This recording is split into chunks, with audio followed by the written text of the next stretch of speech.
আর এই বছর বছর টেট হওয়া নিয়ে এবার রাজ্যের বিরোধী দলনেতা শুভেন্দু অধিকারী তিনি চাঞ্চল্যকর মারাত্মক অভিযোগ করেছেন।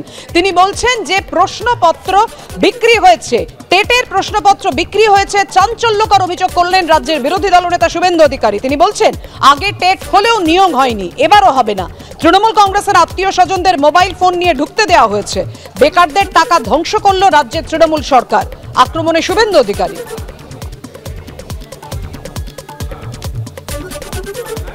টেটের প্রশ্ন বিক্রি হয়েছে, ফোন করে করে বিক্রি হয়েছে এবং তৃণমূল কংগ্রেসের নেতাদের আত্মীয় স্বজনদের মোবাইল অ্যালাউ করা হয়েছে। পুলিশ টাকা নিয়ে করেছে বিভিন্ন স্কুল কলেজ।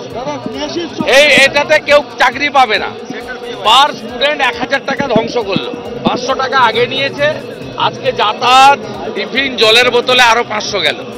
1000 টাকা করে পশ্চিম বাংলার বেকার যুবক যুবতীদের ধ্বংস করলো।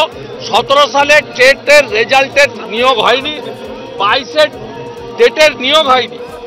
এবারে শুধুমাত্র লোকসভা নির্বাচনের আগে টাকা তোলা আর চাকরি দেওয়ার একটা ললিপপ ধরানোর জন্য পশ্চিম বাংলার বেকার যুবক যুবতীদের কষ্টার্জিত মিনিমাম 1000 টাকা করে নষ্ট করলো এই মমতা সরকার, চোর মমতা সরকার।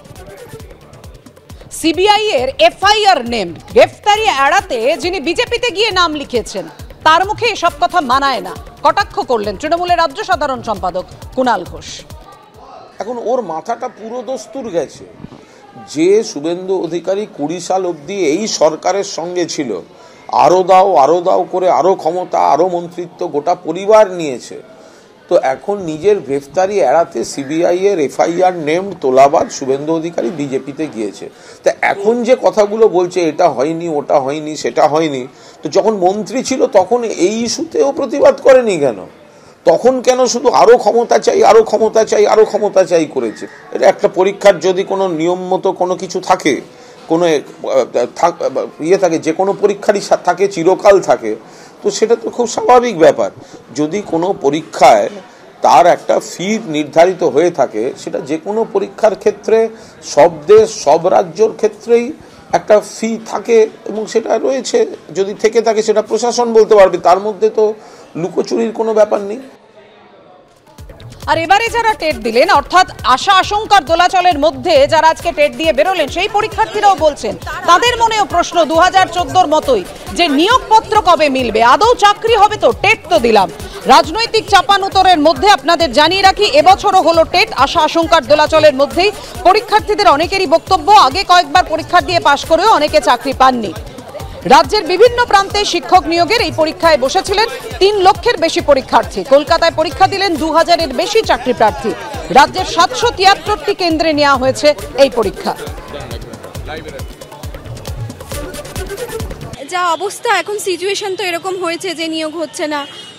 তো 2022-এ বসে রয়েছে, তার আগে 2019 সালে যারা পরীক্ষা দিচ্ছে তারা বসে আছে, তাদের এখনো ইন্টারভিউ প্রসেসও এখনো কিছু হয়নি। 2022-এ তো ইন্টারভিউ প্রসেসও স্টার্ট হয়নি, তা কবে কি হবে এখন বলা যাচ্ছে না, কি করা যাবে। ফার্স্ট টাইম পরীক্ষা দিলেন? না 2022-এ পরীক্ষা দিয়েছিলাম। তাতে কি চাকরি হয়নি আপনার? না, এখনো ইন্টারভিউই হয়নি। আবার 23-এ কেন? একবার টেট পাস করলে তো এটা লাইফ টাইম ভ্যালিডিটি থাকে, তারপরেও আবার দিচ্ছেন কেন? স্কোর বাড়ানোর জন্য। আশাবাদী চাকরি পাওয়ার ব্যাপার? ঠিক বলা যাচ্ছে না, কিছু জানি না কবে কি হবে না হবে, কি করা যাবে। কেমন হলো পরীক্ষা? ভালোই গেছে, ম্যাথসটা একটু টাফ ছিল কিন্তু ঠিক। মানে এই পরীক্ষা মানে চাকরির সঙ্গে সম্পর্কিত, চাকরি কবে হবে মানে? কিন্তু চাকরি তো নেই, এক্সাম তো কোয়ালিফাই করবই, কিন্তু তারপরে তো এখন কিছু বলতে। ফার্স্ট টাইম দিলেন পরীক্ষা? না, সেকেন্ড টাইম পরীক্ষা। অধিকাংশই তৃতীয়বার পরীক্ষা দিচ্ছেন, এটা কেন? হ্যাঁ, আগেবার আমার 90 ছিল, এবার আমি আর মোর এক্সিড করতে চাইছি, এই জন্য আমি আবার পরীক্ষা দেওয়ার পর ইন্টারভিউ তো হয়নি এখনো। কোন সালে পরীক্ষা? লাস্ট ইয়ার দিয়েছি, এটা সেকেন্ড ইয়ার।